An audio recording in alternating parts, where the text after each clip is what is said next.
So lights, camera, action on me first and then interactively. So the martial art I do is Tai Chi Chuan. It's usually not always done in slow motion. For example, punch might be practiced in slow motion like this, here, here, and then here, but nobody fights like that. The idea is to get the body mechanics right through repetitive practice. This is like when we have you write a statement of facts, and then it's critiqued, and then you do a revision of that, and eventually you put it into your memo of law in support of the motion for summary judgment, right? So then my body mechanics will still be right, even as I'm going faster, just like you'll have less time in practice to write these things, but from practice here and referring to your notes, you'll know what should be done here. Nobody actually punches slowly, but by going slowly, I know how to go fast. Right? So, a lot of the martial art concepts introduced in Tai Chi Chuan are applicable to advocacy in general, and particularly to oral argument. One of the things I want to emphasize is root. Right? So, if I have Andrew push on me, right, both hands. If I'm unrooted and he just walks through me, okay, if I'm unrooted, walk through me. Oh, just like walk like Yeah, this? yeah, all right, I go over, all right? I can't hold my position because I'm unrooted, which means maybe I don't know what the law is, or I'm not familiar with the facts of the client situation. When I get a question, I'm like, is that right? No, I don't know, all right? If I'm rooted, in other words, I know about the law, I know about the situation, then go to my center. I can hold my position, right? And in fact, let's come this way. In fact, if my root is good, okay, I can return his own force toward him. Push, right? Where he bounces himself back. This is like making use of a judge's question in order to take him in the other direction, right? Another idea I want to emphasize is geometry. So I'm going to have Andrew stand in a horse stance like this. And sink your weight. Every stance has a strong direction and a weak direction. Right? If I push across the direction of his stance, he's pretty stable here. And I really have to put a lot of it into it in order to get any movement at all. Okay, that's the strong direction of the stance. This is the weak direction of his stance. How much should it take to move you there? Not a lot. All right. So, just barely touching, getting some movement. What I want to feel is what's the direction in which I should argue to get the maximum result using a minimum of force. If I'm getting a lot of resistance here, what should I do? Maybe change the direction here. Let's talk about how this works under questioning from the judge. So the judge is asking a question.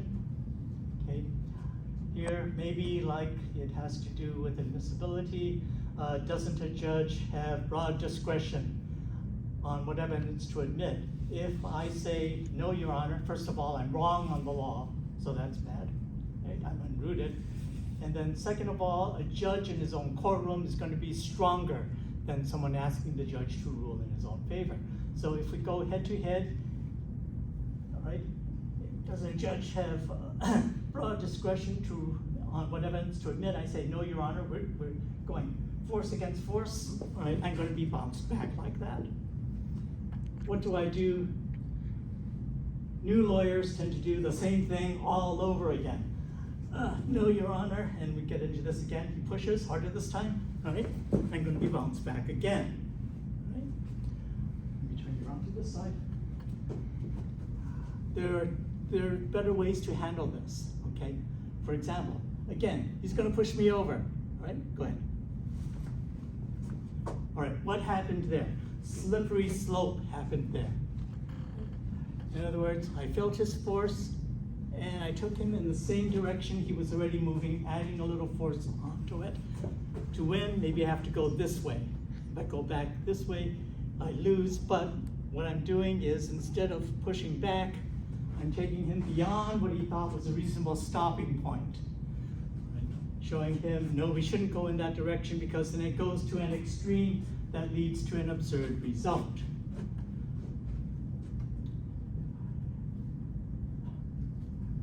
Even if slippery slope is not available, I consider it, and instead of pushing back against him, I'm going to take an indirect angle when he's stronger. Here, look at where his weapon is pointing. Right? Look at where my weapons are pointing. I'm no longer right in front of him offering a good target. Instead, I've moved myself off his line of attack, and I'm counterattacking where he doesn't have his defenses. Right? Makes sense? So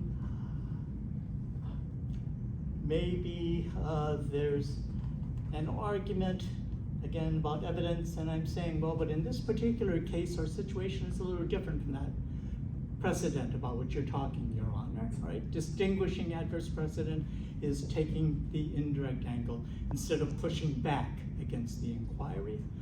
Aikido takes this to an extreme. It talks about seeing the world from the opponent's point of view. When he starts to push, okay, now I'm literally mimicking his position. In order to attack me, there's a sense in which he has to attack himself. That's really hard to do. When I'm literally in his position, first of all, I'm out of range of his weapons. It's easy for me to attack him from here, and I can acknowledge his concerns. Well, yes, Your Honor, it's important that judges have broad discretion. However, broad discretion is not unlimited discretion. I'm starting to turn the argument around. And in this case, the trial court judge clearly abused his discretion.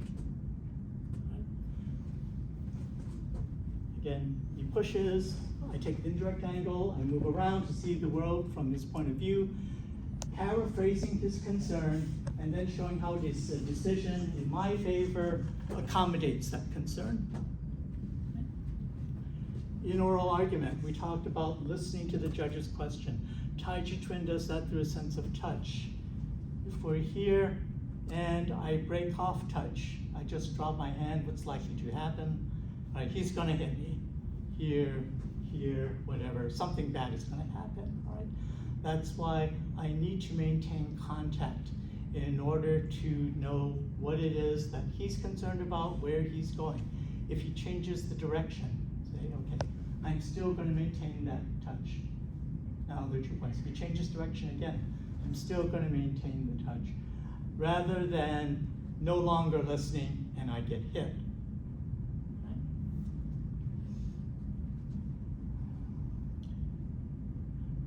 A lot of Tai Chi Chuan involves manipulating touch to advantage. After I've listened, then I respond. I feel his force is coming this way.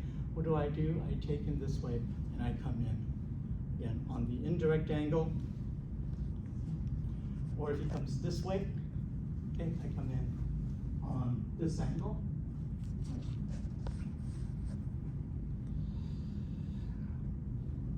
This also gets into ideas of high and low.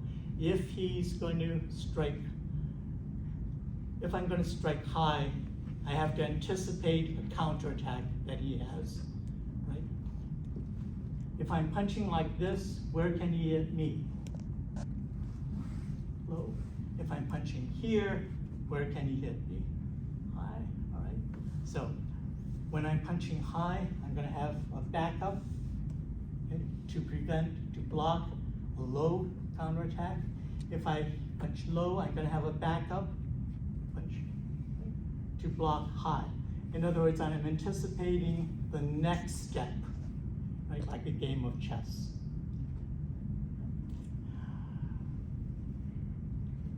One more thing I want to do with this is, when there are multiple issues, if you can quickly dispose of one, then you're in a good position to devote more resources toward your argument on the more consequential issue.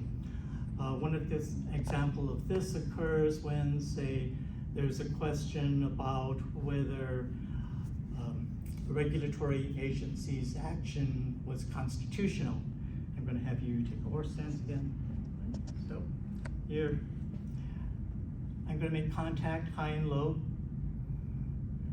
If I can destroy one base of support, now he has just one leg to stand on. If I don't do that first and I try to push him over, it's harder when he has both legs. Here he has one leg and it's easy to move him. Right? There may be a constitutional issue about the regulatory agency's authority, but the easier issue might be that the agency failed to comply with the notice and comment requirement of the Administrative Procedure Act, right? If I do that, that base of support is gone, and I can concentrate on the constitutional issue later. One more thing I want to do here is emphasize combining different arguments can have a synergistic effect. Here's what I mean. If I pull up on his arm like this, well, that's one thing. If I pull down on his neck like this, that's another thing. If I raise my knee like this, that's a third thing. But if I do all three, that puts him in a really bad position. Right here, he's in a bind. And it's easy for me then, because I've immobilized him this way, and then come up with my knee into his midsection. Consider the way that different arguments work together.